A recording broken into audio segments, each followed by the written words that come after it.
Hello everyone, good evening. I hope you all are doing well. I once again welcome you to my classes. जैसे कि last class में हमने Alexander pope को शुरू किया था, तो अलेक्जेंडर पोप की इंट्रोडक्शन हमने पढ़ी थी. Like Alexander pope is a greatest writer of 18th century and he made the successful use of heroic couplet, and heroic couplet is a traditional form of writing poetry, especially the war poetry and epic poetry के अंदर heroic couplet का use किया जाता है. Okay, heroic couplet का सबसे पहला use वैसे तो अगर देखा जाए it was made by Geoffrey Chaucer, but it was an immature use of heroic couplet. After then it was tried by John Dryden. That was again not a successful use I can say, but the successful use of heroic couplet was made by nonetheless Alexander Pope. All right. So he is called as the Wasp of Twickenham. He was close contemporary of Samuel Johnson, Addison, Richardson and Steele. ये सारी बातें हमने last class में discuss करी हैं. और pope जो हैं इन्होंने होमर की ओडिसी को ट्रांसलेट किया है. ये क्वेश्चन एग्जाम में आया हुआ है गाइज, इसको ध्यान में रखेंगे. सो आज की क्लास में स्पेसिफिकली हम एक बहुत इंपॉर्टेंट वर्क करेंगे that is called as essay on criticism. All right. As far as the title of this work is concerned, it is not an essay, it's a poem basically. So यॉनर का clear cut understanding होना बहुत ज़रूरी है. तो अगर हम यॉनर की बात करें, एसे ऑन क्रिटिसिज्म की बात करें, तो एसे ऑन क्रिटिसिज्म के अंदर यॉनर जो इसका that is poetry. All right. This work is mainly known for the frequent ask quotations in exam. All right. इस वर्क के अंदर आपको एग्जामिनेशन पर्सपेक्टिव से ज़्यादातर जो भी चीज़ याद रखनी है that will be based on major quotations. All right. Prior to quotations this work is divided into 2 parts. All right. और this work is based on Horatian mood of satire. All right. Horatian mode of satire का मतलब क्या है कि Horace एक classical writer थे. He was mainly known for satire. Alexander pope जो थे he copied the satirical mode of Horace. That's why it is mentioned as the work Essay on Criticism is based on Horatian mode of satire. All right. इसके बाद जो तीसरी important बात है that is mentioned in this work, I am going to read it for you. Pope delineates common faults of poets. इस work के अंदर pope ने कुछ फॉल्ट जो थे पोइट्स के पार्ट पे उनको जो है वो हाईलाइट किया है. वो पार्ट क्या थे कि वो फॉल्ट्स क्या थे कि जो पोइट्स हैं they will always go for the easy things. All right. Easy settings and all. और इसके साथ में पोइट्स पे एक दूसरा ब्लेम जो था that was made by Alexander pope, that was of clichéd use of clichéd और ट्रेडिशनल कोट्स. All right. कि पोइट्स को ये दोनों चीज़ें छोड़ देनी चाहिए. एक तो इजी सेटिंग नहीं होनी चाहिए उनके वर्क की, और क्लीशेड सेटिंग्स के लिए नहीं जाना चाहिए. All right. इसके अलावा इस वर्क के अंदर पोप जो हैं he says that we should all follow classical writers throughout our literary work like Virgil, Homer, Aristotle, Longinus and Horace. कि हमें क्लासिकल राइटर्स को फॉलो करना चाहिए. क्लासिकल राइटर्स हमारे जो हैं वो हमारे उनके स्टैंडर्ड से हमको चलना चाहिए. All right. अब मैं आपके लिए कोटेशंस पढ़ रहा हूँ. फर्स्ट 2 कोट्स जो हैं वो आपको विजिबल होंगी शीट पे ऊपर. फर्स्ट 2 कोट्स में से क्वेश्चन बना हुआ है. First is to err is human to forgive is divine. ये question as it is exam में पूछा गया था. To err is human and to forgive is dash. तो वहाँ पे नेचर का ऑप्शन था, डिवाइन का ऑप्शन था, मटेरियलिज्म का ऑप्शन था और मार्क्सिज्म का ऑप्शन था. So divine is the exact and appropriate word to fill that blank. So quotations को बहुत प्रॉपर तरीके से पढ़ना है. नेक्स्ट बहुत फेमस एक कोटेशन जो हम डे टू डे लाइफ में यूज़ करते हैं that is a little learning is dangerous, drink deep और nor touch the Pierian spring. ये भी बहुत इंपॉर्टेंट कोट है कि जो अधूरा नॉलेज है वो एक डेंजरस आपके लिए चीज़ साबित हो सकती है। तो पायरन spring is a spring of Greek, spring of mythology, spring of mythology in Greek literature. तो पोप क्या कहते हैं कि या तो उस फुहारे को, स्प्रिंग को पूरा पी लो, या तो उसे टच भी ना करें। नेक्स्ट जो कोट हमारे पास है that is fools rush in where angels fear to tread. Alright, कि बेवकूफ़ लोग वहाँ पे भी जाएंगे जहाँ एंजल्स जाने से घबराते हैं। Next important quote is the imitation of ancient writers is the ultimate standard for the test. इन कोट्स को रट देना है गाइस, ये quotes as it is exam में आपसे पूछी जा सकती हैं। Next is true ease in writing comes from art not by chance, as those move easiest who have learned dance. Next is poets are made not born. Next very important coat exam में पूछी गई है, first follow the nature and your judgement frame by her just standard is still the same. All right. Next जो quote है that is for wit and judgment often are strife though meant each other's aid like man and wife. Very very important.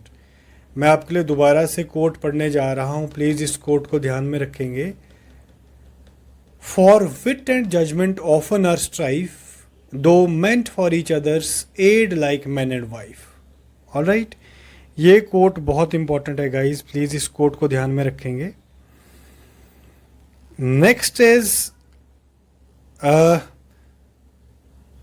Those rules of old discovered not devised and nature still but nature मैथडाइज्ड।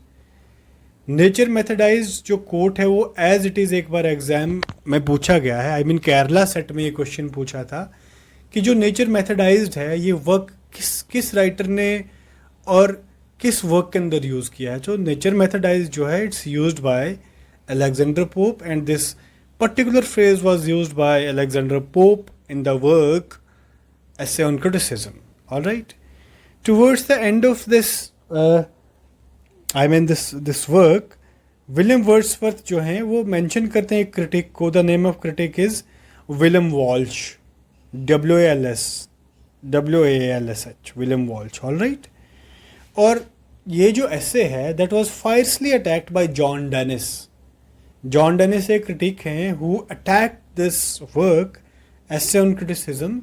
और ये जो work essay on criticism है इसमें John Dennis को mention किया है Pope ने undoubtedly, but the Dunciad work के अंदर भी जॉन डेनिस को अलेक्जेंडर पोप ने मेंशन करा है।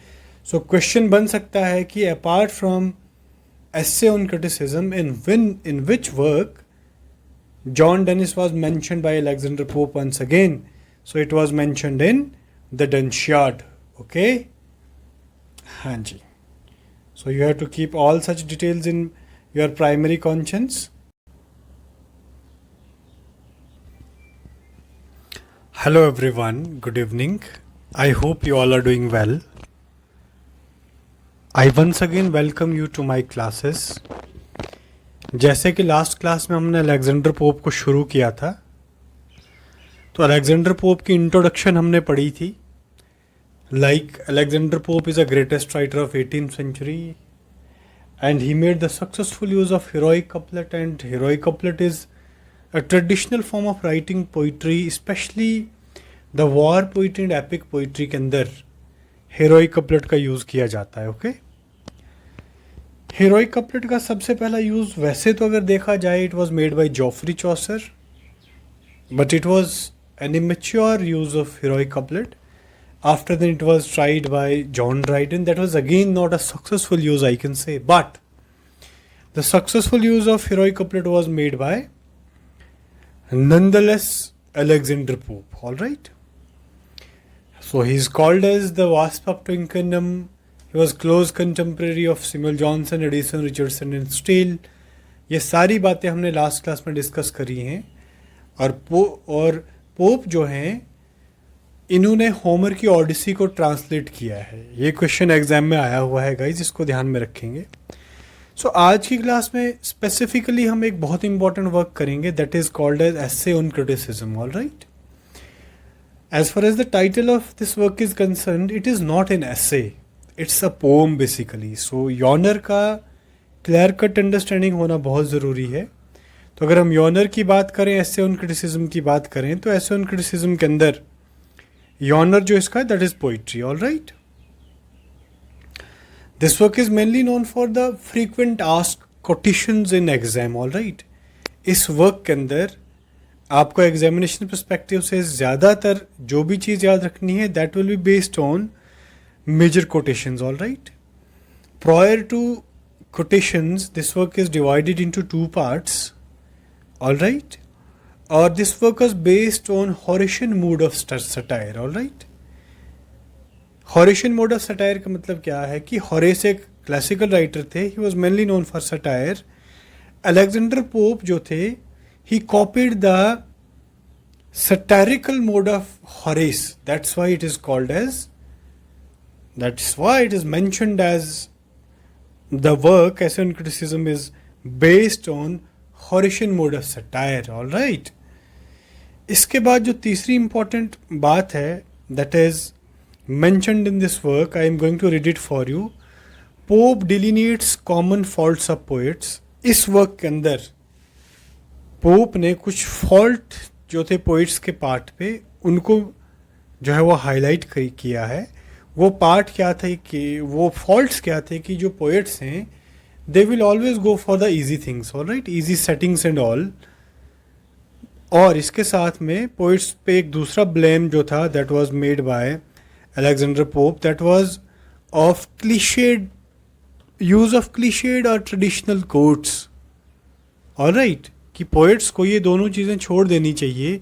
एक तो इजी सेटिंग नहीं होनी चाहिए उनके वर्क की, और क्लीशेड सेटिंग्स के लिए नहीं जाना चाहिए. ऑल राइट, इसके अलावा इस वर्क के अंदर पोप जो हैं he says that we should all follow classical writers throughout our literary work like Virgil, Homer, Aristotle, Longinus and Horace, कि हमें क्लासिकल राइटर्स को फॉलो करना चाहिए. क्लासिकल राइटर्स हमारे जो हैं वो हमारे उनके स्टैंडर्ड से हमको चलना चाहिए. ऑल राइट, अब मैं आपके लिए कोटेशंस पढ़ रहा हूँ.